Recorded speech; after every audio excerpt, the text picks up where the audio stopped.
We're simply giving clients an option. If you don't want to make that payment this month, you don't have to.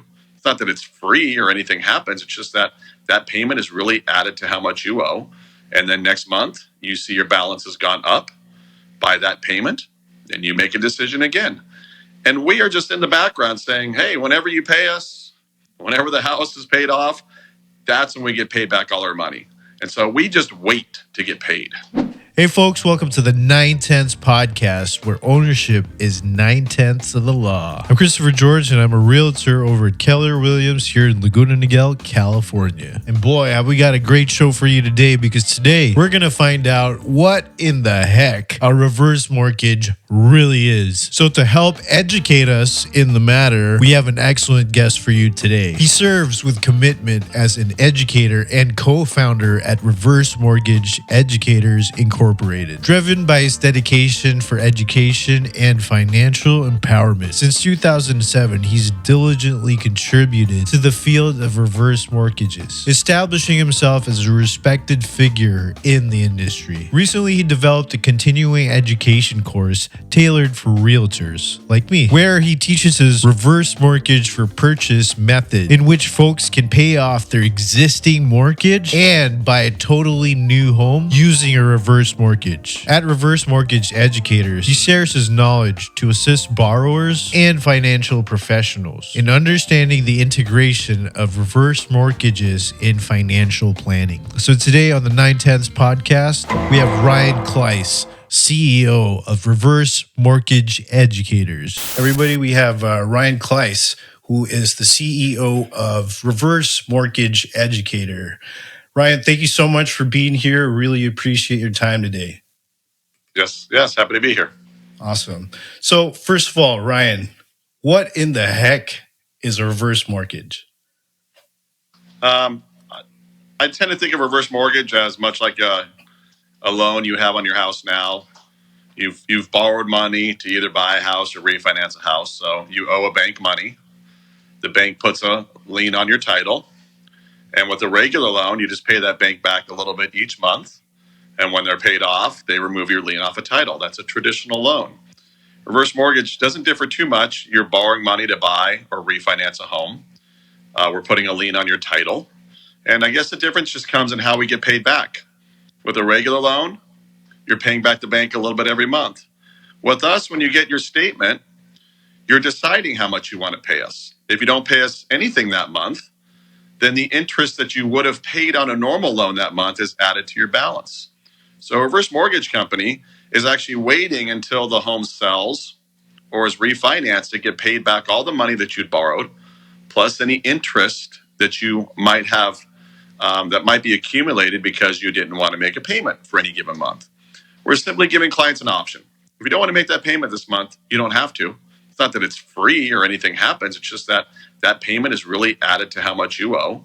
And then next month, you see your balance has gone up by that payment, and you make a decision again. And we are just in the background saying, hey, whenever you pay us, whenever the house is paid off, that's when we get paid back all our money. And so we just wait to get paid. I see. And so is a reverse mortgage open to anyone with a home? Well, we need, an older homeowner. 55 is really the youngest age, but most beneficial reverses start to come in the late 60s or so. Because as you age, or when you're older, you're given a bigger loan amount. So if you were to get a reverse mortgage, maybe at 55 years old, and your house is worth $1 million, let's just say, it's not going to be a big loan amount. Maybe 30% or $300,000, $350,000, something of that nature. But as you get older, then we're going to be releasing more money. So not a lot of 55-year-olds doing reverse mortgages. And, they're still working. It's like, I'm still making money. I'm not ready to do a loan of that kind yet. Maybe when I retire and I don't want to have to worry about being obligated to make a payment every month, does this loan make more sense? And of course, the older you are when you do it, the more sense it might make in terms of getting a bigger loan. Okay. So the older you are when you apply, the bigger the loan you could possibly get. And That's right. So there's no minimum age to actually get it. Anybody could just Well, we go do need for it as long as they have. there's multiple programs. You can get one at 55 years old. Okay. Okay. It just becomes more beneficial to wait, or when you're older, you'll see that it results in a bigger initial loan amount. Okay, and so that's the key: is how much money do you need, and therefore when would you do the loan? Okay. Okay, but 55 is for a single person. 55 is minimum. Okay, I see. if you're married to somebody over 62, then you can be younger than 55. So we kind of start to get into a little more detailed rules here. So if you're married to somebody and that person you're married to is 62, you can be as young as 18. But if it's just one person wanting to get a loan, that person at least has to be 55. Because what I'm doing is I'm talking about two different products that are available. Right. So if you marry a super young girl, it wouldn't matter. It's the older person. Right. Well, I mean, frankly, it does matter and it doesn't matter. For the younger person, they're like, great, I get to get a mortgage and I'm, 40 years old. I never have to make a payment. That's awesome. I'm young. But for the older person, what happens is the younger the individual is, remember, we give money based on age. So you now brought down your age to 40 because we lend based on the youngest person. So if you were in the market for a reverse mortgage and you also happen to be thinking about getting married to somebody much younger than you, I would say you might want to think about this for a minute. If I get married and then do the reverse, I'm going to get a much smaller loan amount because the person I married is younger, a lot younger. Okay, so we calculate the age upon the youngest person. That's right. In the marriage. Okay. And would you need how much equity? Sorry, how much equity would you actually need in the home to get things going?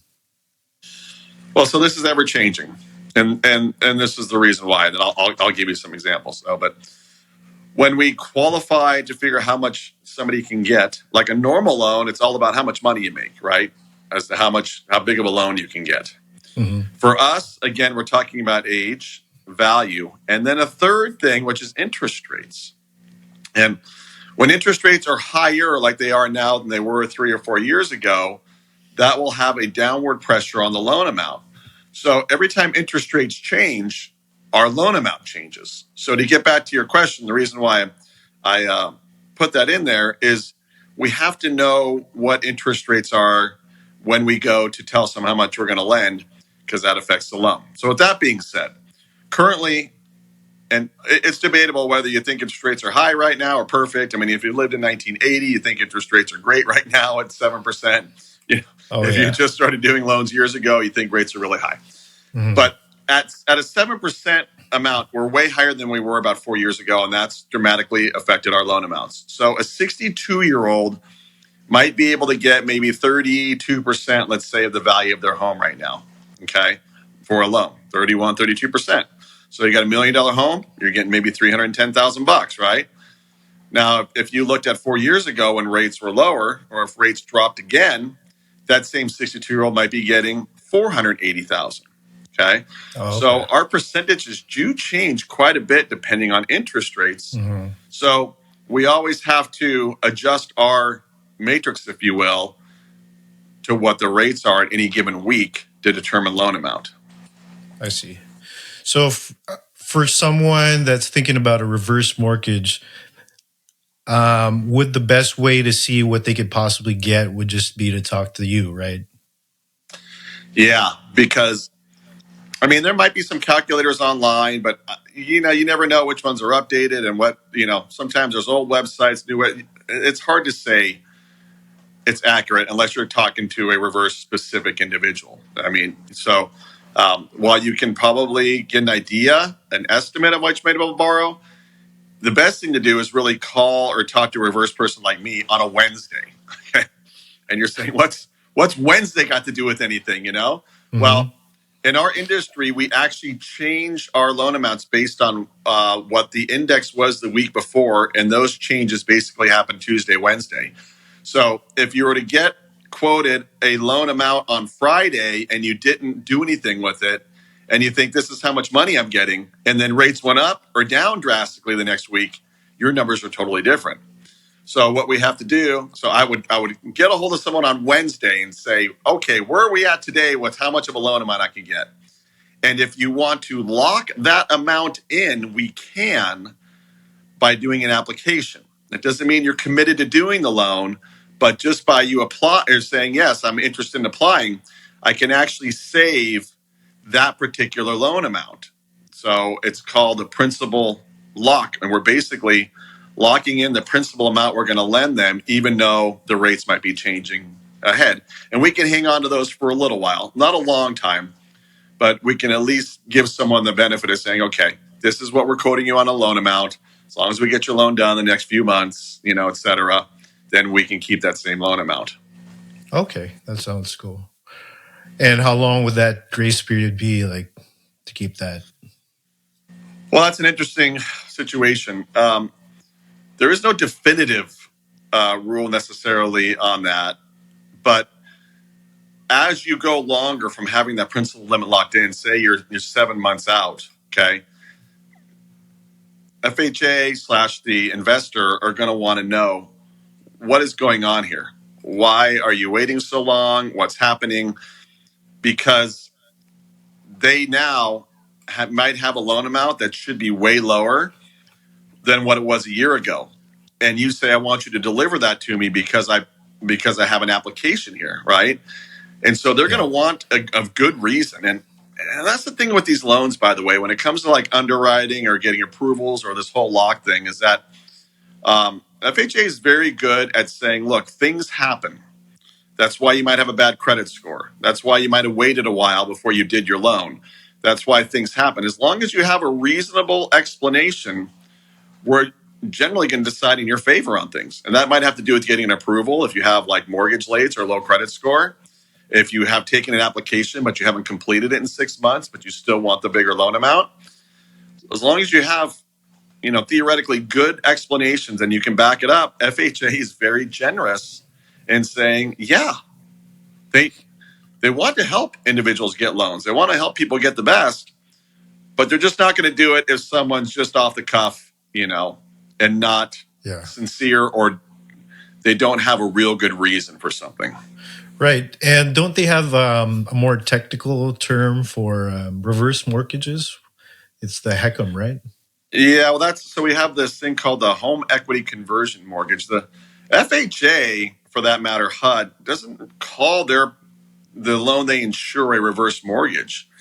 Because for me, a reverse mortgage would mean that your loan balance has to go up. And that's not necessarily the case, because if you get a reverse mortgage and you make a payment on any given month, you don't have a reverse mortgage. Your balance has not gone up if you make a payment.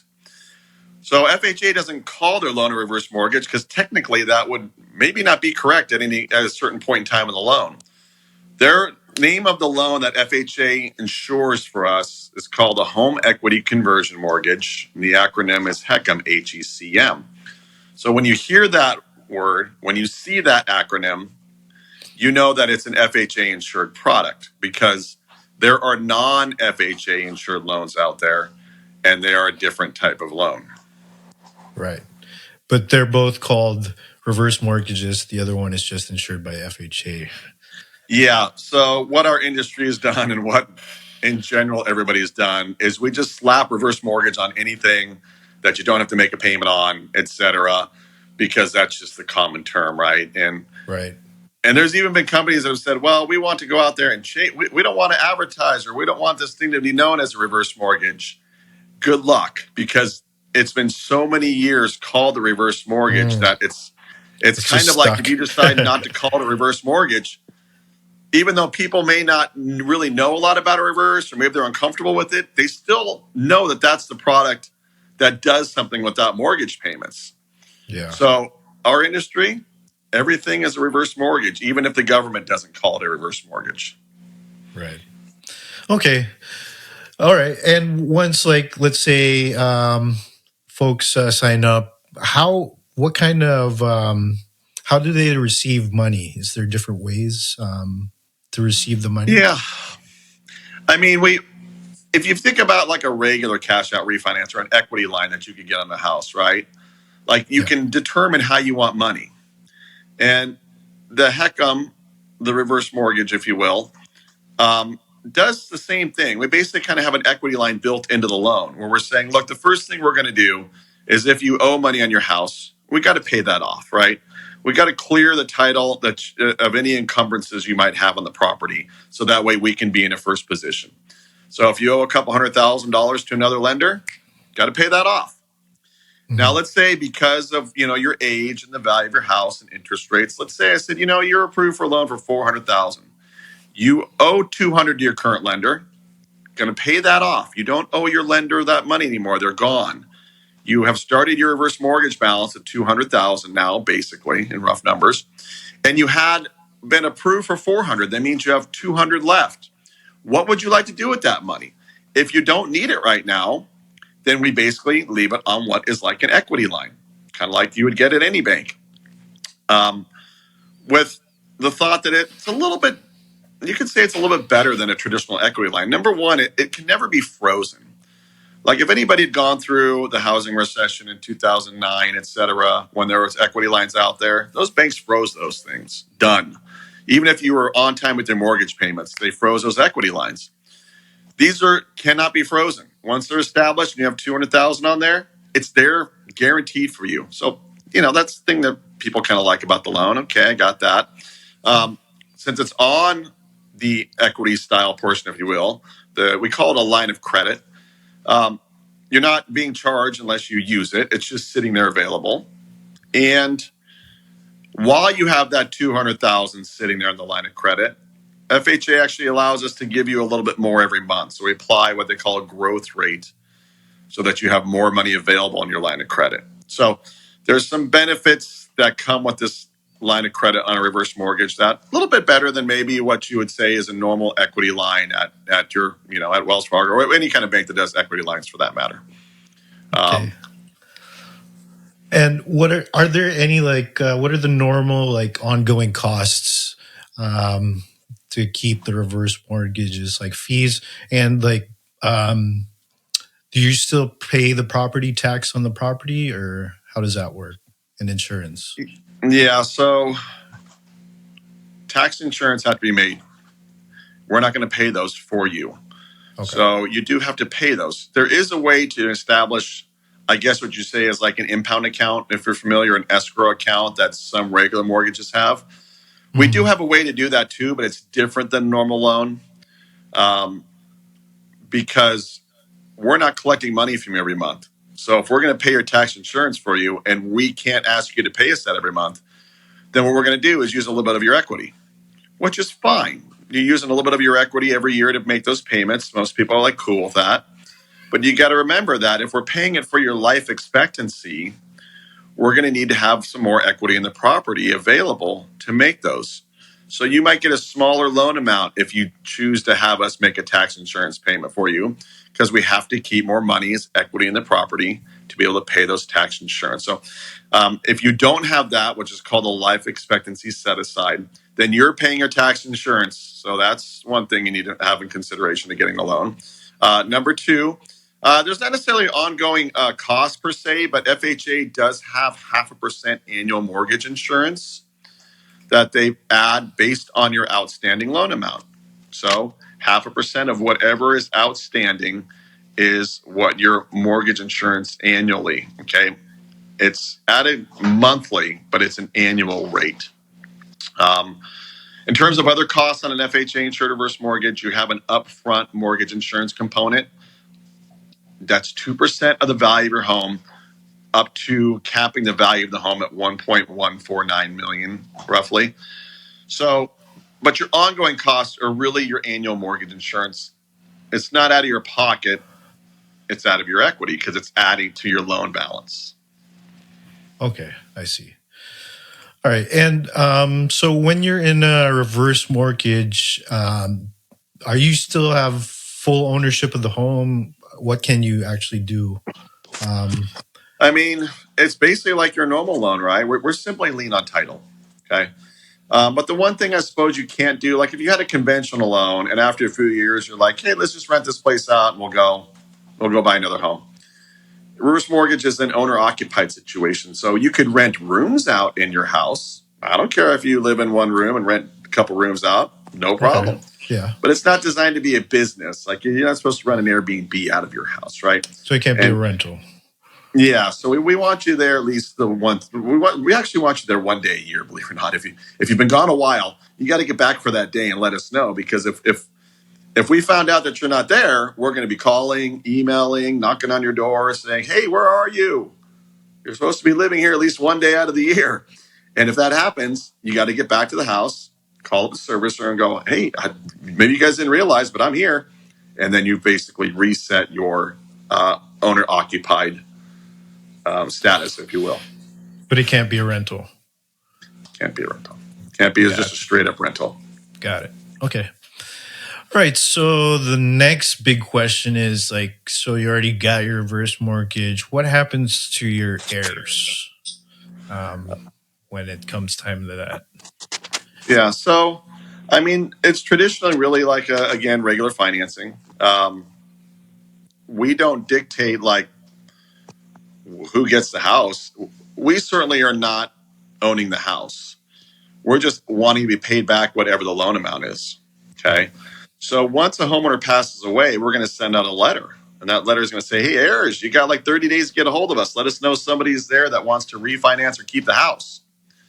And so that heir can get up to 1 year. Once they've called in and we've established we have the right person, they can get up to a year to sell the house or make it happen. So they're given plenty of time, and they don't have to make a payment during that year as well. Now, where it gets to be a little sticky is sometimes we don't know who the rightful person is to talk to. Say, for example, you got a reverse mortgage, and then years later you put the house in a trust. Well, we don't know you did that. As a matter of fact, we told you not to convey title. Otherwise, we could call the loan due, and you just conveyed title to your trust. So we're not really happy with you at that point in time. So you pass away, and then your heir calls up, your kid calls up and goes, "Hey, that was my parents' house. I'm on the trust. I'm the trustee. I'm the beneficiary, and I want to keep the house." And what we say in kind is, "Listen, person, we have no idea. We can't validate who you are.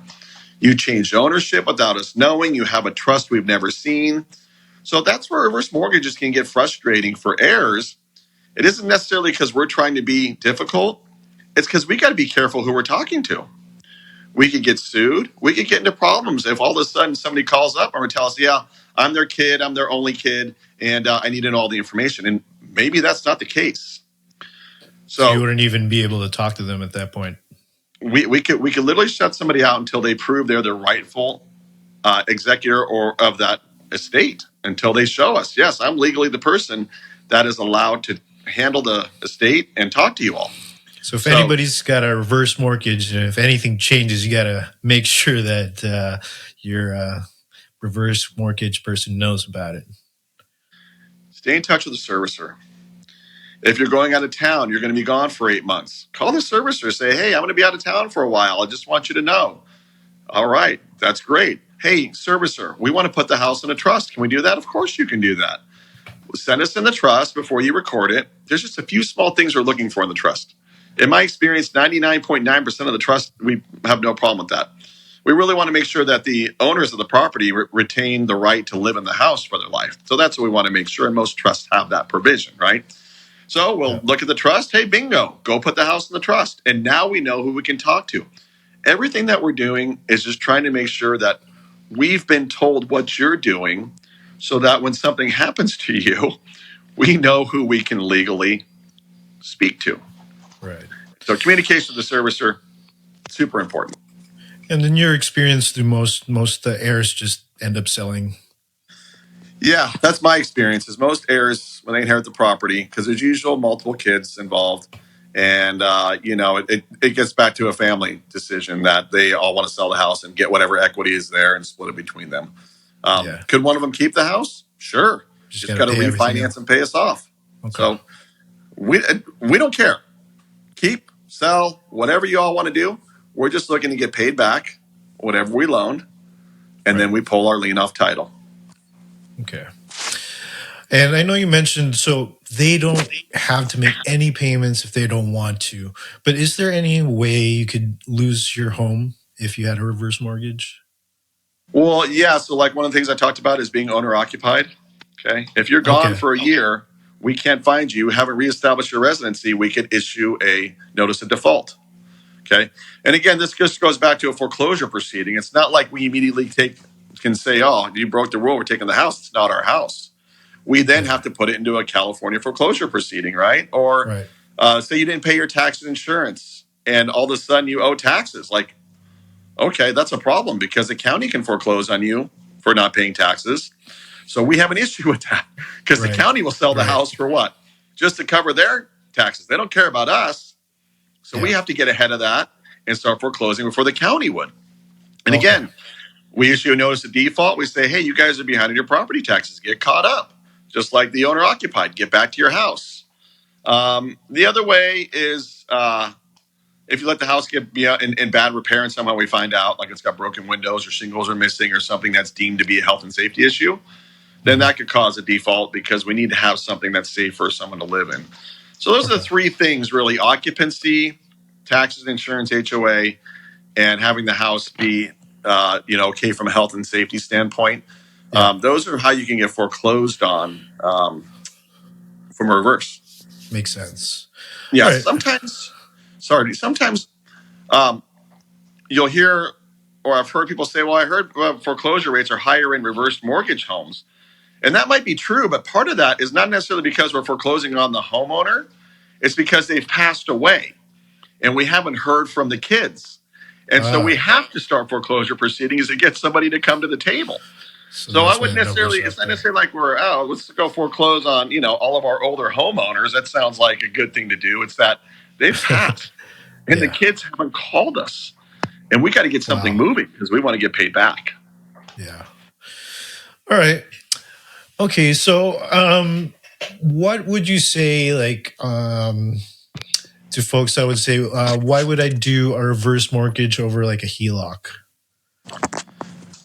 Well, this is a whole big thing that, that I'm addressing with a lot of homeowners. Not just your question, but a little broader. I'll paint it with a broader brush in a minute here. Yeah. A HELOC, first of all, you got to qualify for that with income. Okay. So a bank can deny you because of income. And HELOCs are tougher than ever to get right now because of what happened in 2009 and 10. When you're in second position on a house, you're nervous. So banks are going to make sure that they qualify you properly to get a HELOC. The second thing with the HELOC is you got to make a payment on it. So you got to qualify, you got to make a payment. And the third thing is many HELOCs have a 10-year provision in them, right? That they turn to a fully amortized loan where you have to start, it's amortized now for 20 years. So you have a 20-year loan essentially that you have to pay back. So, HELOCs, I guess, could just be a little bit more restrictive, or if you want to frame it this way, could be a little more troublesome when you're basically in retirement and you're trying to relieve yourself of stress. So you get the reverse mortgage line of credit. Hey, if you don't make a payment, no one's going to care. It's due when you pass away. Like you get to live there technically till you're 150 is actually the age that a reverse mortgage times out. And along the way, nothing's being frozen, right? A regular HELOC could be frozen. So if I were to say, why would you do a reverse instead of HELOC? I would say for those reasons. Why would I do a HELOC if I had the choice? Yeah. I mean, if I had decent income, I wasn't worried about the thing converting, and I really didn't need that money. So if they froze it, I wasn't concerned. Then a HELOC is still a valid choice, right? Because it's going to be more cost effective. A HELOC certainly is cheaper to get than a reverse mortgage. So if you can check all the boxes on a HELOC first, then maybe you look at a HELOC. The problem is sometimes those are pretty big boxes to check. You have a HELOC, you got to make a payment on, plus you still got to make a payment on your first mortgage. Right. So your liability, has just gone up a lot. The reverse eliminates those payments. And so there's just, I would say there's quite a big difference between choosing one or the other. Yeah. Just depends where you are on life, I would say. And so you would say that the reverse mortgage has a higher interest rate than a HELOC? Well, actually, no. It's just higher upfront costs. I see. So I'll give you an example. Like HELOCs right now are running, I think they have introductory rates. By the time you get really into a HELOC right now, they think they're running 8 to 9%. Okay. A Wow. reverse mortgage is running at about 7%. So you Okay. actually have a lower rate on a reverse. The question is, did you have a first mortgage that you had at a much lower rate that you just got rid of to get the reverse? So we have to start Right. blending rates. Right. So for me, I hate to say it's not about rate, but like you said, it's more about your situation. Because sometimes even if you have low rates, if you don't have a bunch of income there, you could have a 2% rate. If you're having a hard time making that, it doesn't matter, right? So when we're talking Mhm. about reverse versus regular loans, I think we have to make a distinction of the fact that you're doing the reverse not necessarily because it's a great rate, even though the rates are okay, Right. 7%. You're doing it because you really need the flexibility of, hey, if I don't make a payment this month, nothing's going to happen to me. If I don't make a Yeah. payment for 10 years, nothing's going to happen to me.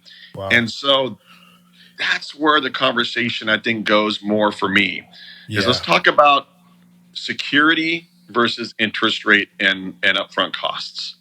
And if security starts to outweigh paying a couple extra bucks up front for closing, then we Yeah. probably turn to the reverse question. Hmm. Okay. That definitely makes sense. So, are there also um, tax implications for this? On a Well, it's reverse a home mortgage? loan, right? So Yeah. there isn't necessarily tax obligations from the point of, I mean, if you're getting money out of your house on a reverse, you're just borrowing your equity, right? It's not, you're not paying taxes right now. It's the Mhm. same thing with the regular refinance. If you pull money out, you're not paying taxes. I mean, tax implications on a house come, when it's sold, suppose for capital gains. I do see and I do hear from people that come and get reverse mortgages that have money in the bank, like in investments. And here's the thought on that: if I have pre-tax money, like in an IRA, and I go to get cash out of there, okay, I got to pay taxes on that, on what I put in plus the earnings, right? Right. As opposed to taking money out of a reverse where you don't get taxed. And then what Oh, happens is when you pass away, you have your $5 million, I think it still is estate tax, right? Where you're getting a step up in some of these assets. So some people would say, well, if I pull money out of the house, I'm not paying taxes. It gets passed on to my kids. They get a step up in cost basis. And plus, they get my IRA, they get things without having to pay taxes. So for a CPA or a good financial planner, they may start to find benefit in borrowing money from the house before they take money from things that might be taxable, if they can find a way to alleviate the tax burden, especially for the heirs in the future. So, and that gets a little more complicated. And obviously, I'm not a CPA yeah. or a financial planner by trade, but I can just That's tell you that I do have them coming to me and asking these questions because they're working on tax strategies. that definitely sounds interesting, and I definitely want to look into that some more. Okay, and so you also mentioned like when you get a reverse, can you use that to pay off the existing mortgage? Well, we have to do that. Okay, So, whatever loans are on the house, we pay those off first. And then whatever is left over after we got pay it. them off from the amount that you're approved for, that's your availability for cash. Sounds good. Okay, okay, makes sense. All right, and so there's no. Are there any kind of limits to what you could use it for? I mean, it's your money, really. So So, there's yeah. okay. I mean, I've heard, I don't, because our loan amounts are a little lower right now on the FHA product. Yeah. Um, I wouldn't say that I'm seeing a lot of people saying, "Oh, I'm going to get all this money out of my house and like go buy an investment property or something like that." Even though I've heard people tout it for that, I Mhm. don't see any of that happening.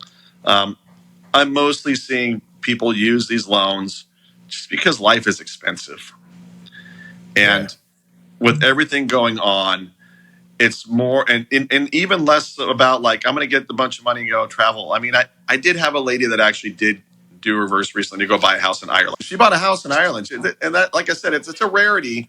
She had a free and clear house, so she was able to get a nice chunk of money, and she's going to go buy a house in Ireland, right? And Yeah. so Man, that's cool. Most people aren't going to do that, but that's No one problem. excited lady right there. She loves it over there. So that was actually a recent transaction. Um, Nice. but most of the time, people are getting these loans, man, they want some comfortability. They want some cushion. They're looking at, what's happening with inflation and all the stuff that's happening Mm, in finance in the markets today. And they're like, can I just get some safety here? I just want to know the yeah. bottom falls out of something. If something comes and strikes, if something gets blown up, like, and Or a water heater goes out. right, that I'm okay. I got my house, and I got Yeah. some cash. Like, so the Yeah. security factor is number one, and then Yeah. the fun factor is down the road. Maybe security first, helping out family, and then probably having some fun, right? And so that's in general the way I see these things roll out. Yeah. And when you're doing it that way too, you have the ability to say, maybe I'll just start off getting my mortgage paid off, and I won't take a bunch of money out, right? Because that's the other thing I think we have to think about here is stories about reverse mortgages are generally very specific to that particular borrower. So you might hear someone say, "Oh, I owed," or someone say, "My parents got a reverse mortgage. They owed so much money," and it was like, okay, well, did they pull everything out that they could? And they lived a long time. Versus maybe somebody who just got a reverse to pay off a small mortgage and has some security. And then there might be a lot of equity in there. And the heir might say, man, that reverse mortgage is great. My parents got some money. I got a lot of equity. So Yeah. when we hear how people use reverse mortgages or the stories that are behind them, I think they're always very specific to that homeowner and their situation. And we have to figure out what our story is going to be with our loan to determine how it's going to work for us. Yeah, definitely. Yeah, there's going to be folks that just blow it off on gambling, and just there's other folks that are just going to be a lot more savvy with their finances. Um, and so a lot of folks that are getting this are going to be like seniors, right? So are there a lot of scams out there with reverse mortgages right now? Are you finding that out? I hear an outlier story every now and again. I think most of the people that are left in our industry right now are in it because it's their career, it's their lives. Yeah. And in general, you're not going to do something like that with your life and your career. But every once in a while, I hear a story about a lady getting a reverse mortgage and people taking her money. But I mean that's a rarity. But you still always got to be careful. I mean, if someone, I think the big clue is if somebody is asking you to get a reverse mortgage to do something with your money. Somebody's telling you to go do this, right? Someone's saying, "Look, go get that reverse mortgage and buy this or invest here, or you could do this with your Yeah. money," right? Those are red That's flags, the red flag right right? there. If someone's Yeah. saying, "Hey, you should get a reverse so you can just get your mortgage paid off and relax," like that might be somebody just trying to give you some a way to think about things. So no, I read, and by the way, Yeah. it's not prevalent to the point where I don't hear about it much. How do I hear about it? I see a story on Yahoo. Yeah, that's as much Okay. as I hear about it happening. Somebody got Yeah. taken advantage of from reverse mortgage. And by the time I get into the story, it's because somebody else had tricked them into taking it, but it wasn't even the loan officer or the lender that was involved in the scam. It was somebody else manipulating the homeowner to do something. And so it's even like one or two steps away from our industry. It's more about just in general bad people. you know Yeah. yeah. Okay. So, Ryan, what's the layout like? What are the steps involved for folks to apply for a reverse mortgage? So the biggie nowadays is just, do I have the right scenario to even qualify? Because to be frank, the interest rates have changed the reverse mortgage environment drastically over the last 4 years. So it's to the point that maybe, I mean, you would think, hey, I have $1 million home, I owe 500,000, and I'm 67 years old. I should be a shoe in to get a reverse, and you're not. So the biggest thing up front is just to determine: are you the right age, with the right value, and how much do you owe? That's like the number one thing. If you meet those criteria, usually the rest can be figured out, right? Because we're a little lighter on income qualifications for the most part than a regular loan. Right. We're not giving you a different rate because your credit's off. we're not doing things that the normal loan industry does. And like I said, FHA is really looking for ways for us to help people get loans, and maybe they can't get anything else. When every other industry out there is saying, we're not going to loan you money, individual, because maybe you only have Social Security income. Maybe you're in bankruptcy. Maybe you missed 5 mortgage payments, and the rest of the financing industry is just like, we can't touch you. Well, once we determine how much someone can borrow based on their age, the value of their home, etc., the next step we look at is, okay, we need a little bit of money coming in to be able to make sure you can afford to pay your tax and insurance and, a little discretionary income. We'll pull a credit report. If you have really bad credit, then we're going to go through and have explanations so we can show the FHA underwriter, this is why they have really bad credit. These things happen to them. So we're systematically going through making sure they got a little bit of income, making sure if they got some bad credit, we can find reasons for that. And then the FHA underwriter will say, okay, that's good there. And then we will look at the house. We're going to appraise the house. There's certain things that could be stoppers, right? Like if the roof is leaking and there's noticeable water stains on the ceiling, like we can't really fund a loan with the leaky roof, right? If you got chipping and peeling paint and the house hasn't been updated, and some people are like, oh, my house is terrible, Ryan. And I'm like, okay, that's all relative to what you feel is terrible. Let me come look at it. And it's just that the house is dirty. They got stuff everywhere. It hasn't been painted in 10 years. I'm like, that's no problem. Hasn't been painted in 30 years. That's no problem. When I look up and see a water stain on the ceiling, I'm like, that's a problem. We got to figure that one out. But in general, old original houses that just need remodeling, we can do that stuff. It's health and safety. You got a broken window, that's a problem. You got a leaky roof, that's a problem.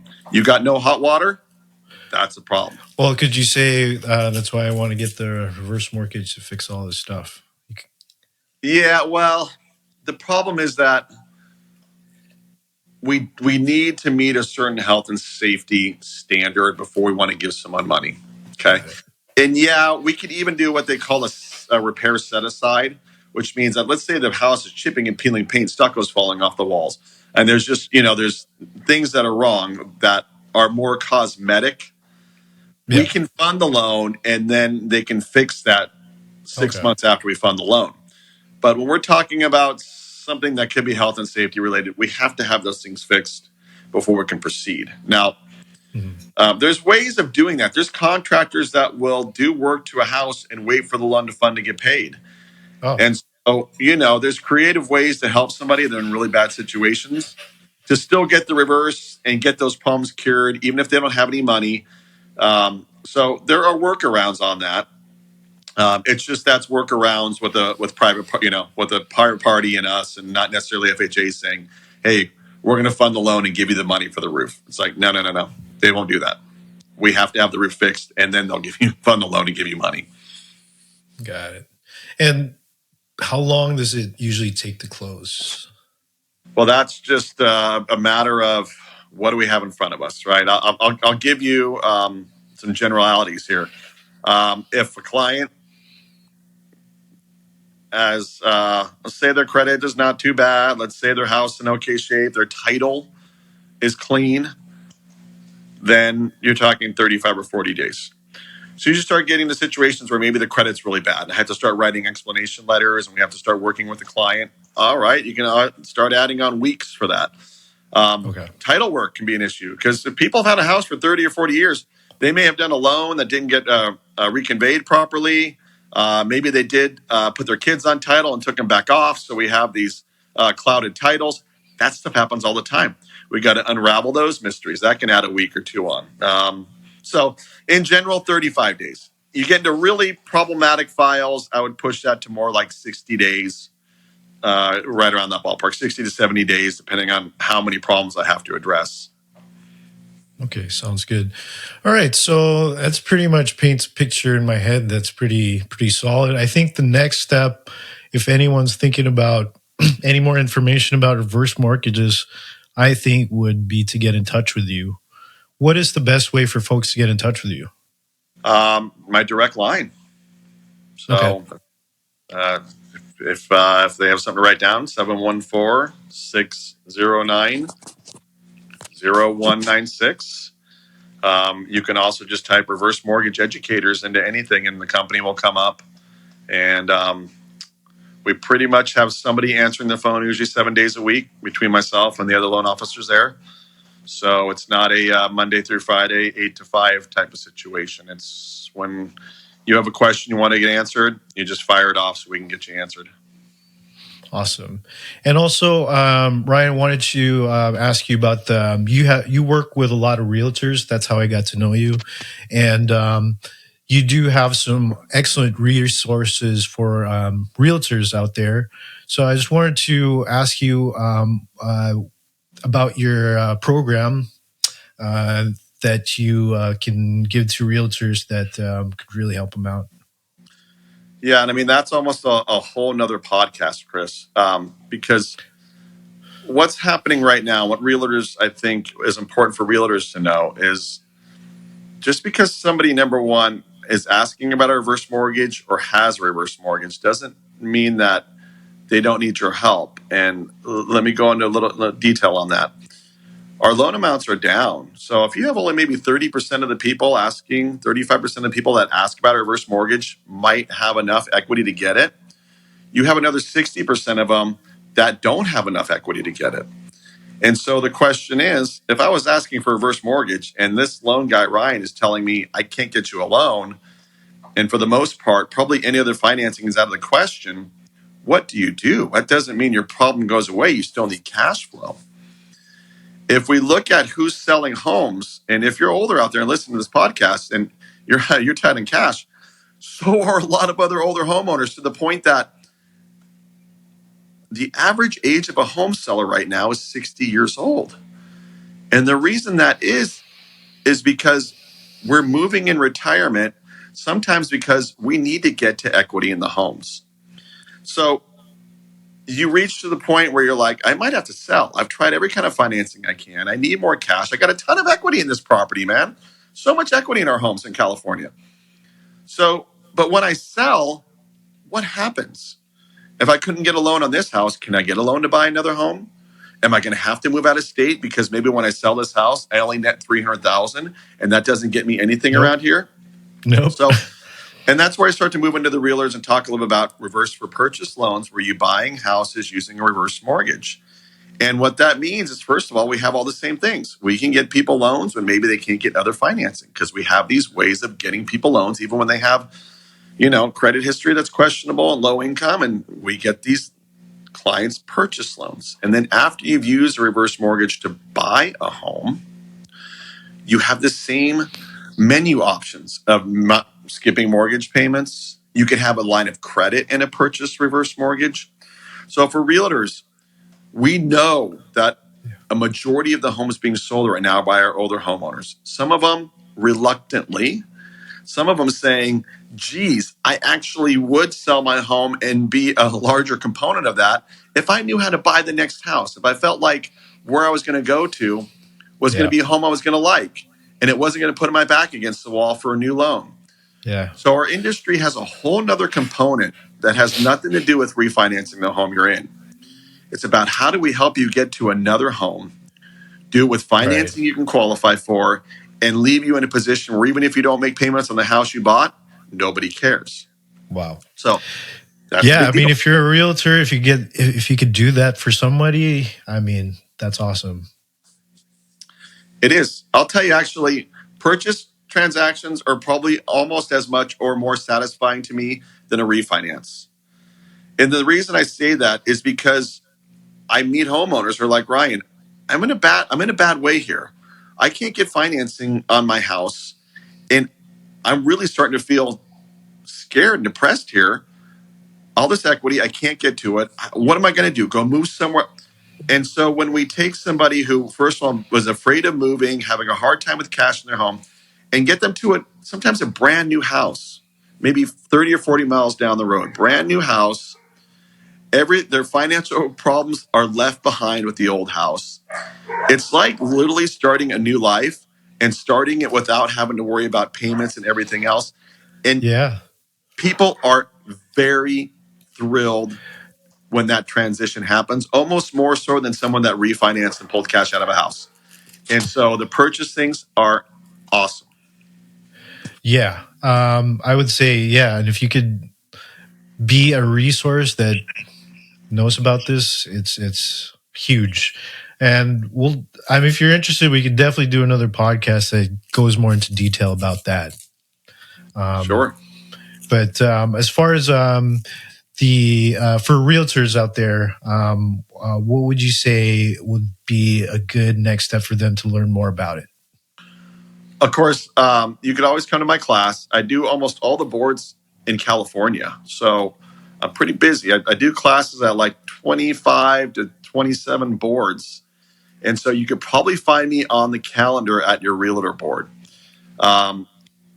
PWR, OCAR, Greater LA, San Diego, Victorville, Palm Desert, Sacramento. I mean, I'm on all of them.